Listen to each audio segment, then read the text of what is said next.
Let's go to Ken in Detroit as we touch Indians at 866-509-7268. Ken. Yeah, Dennis, thanks for taking my call. Beautiful.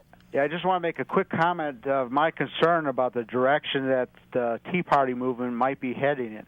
All right. Now, just for background information, I happen to be a very conservative Christian. I practice the Orthodox Lutheran faith, just so you have a basics background. Now, one thing I've noticed within the Tea Party movement that concerns me, now this is both at their rallies that I've gone to and also at their meetings, we're seeing pastors giving sermons, we're seeing Bible passages being read and prayer being offered. And my concern is that there's a growing number of individuals that want to turn the Tea Party from a political movement to a religious movement. And I'm concerned that they're going to alienate those who are very conservative but don't share the same views as the pastors that might be giving their sermons or those who are, promoting their religious beliefs. So I think. Well, you know what? Let me say this, Kenny. It's like Rashomon, or it's like Tom Wolfe's Bonfire, the Vanities. Everybody's going to see it shot through their own subjective prism. Now, whenever I see the Tea Party speak, I got to be honest with you. Now, you obviously a fervent man, as you say, a fundamentalist Lutheran, and I guess you see a lot of things shot through religion. But I have to tell you, I see a sort of a Catholic and Christian lowercase vibe about them.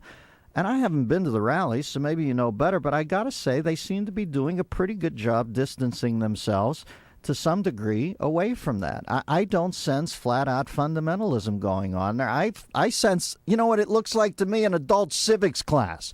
It looks like people who have just see the country not running like the way they were trained in their high school physics class, and they're trying to take it back. Now, is there going to be some religious faith there when I watch the Beck thing? Yeah. Is that the worst thing that can happen during my day? No. It seems sweet to me. I like the whole Beck rally. Listen, here's what I would say in this next election. And thanks, Kenny, in Detroit. I would say vote for whoever's people leaves the campsite the cleanest after they've spoken.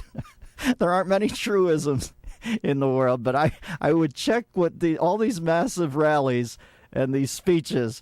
I would just go through and see who leaves the place, who leaves the campfire in the neatest condition, and I would say, by and large, that's as good a reason as any. And when I watch Beck's thing, everybody says, to this, it's to that, it's to this. To me, when I saw those pictures of guys out with their kids, I was blown away. People looking at their bambinos, glowing in the eyes with how much they loved them. Old people, young people, some of the square people who crack me up who come out in the tree-color hats. But listen, every freak in the world has a podium now. Why can't they come out and dress up in their constitutional things? You know, when I was younger, I look back, I used to disparage a lot of things way far out on either side, and I could see that my base was not solid. I was threatened by those people. They were too far in my head because I had so much space in my head that I had yet to define. But as I get older now, and I'm 57, and I get more live and let live, I see those people and I don't have to poke fun at them. And I see the times I did have to poke fun at quote-unquote squares in my life. Guess what? It's because I was a loser.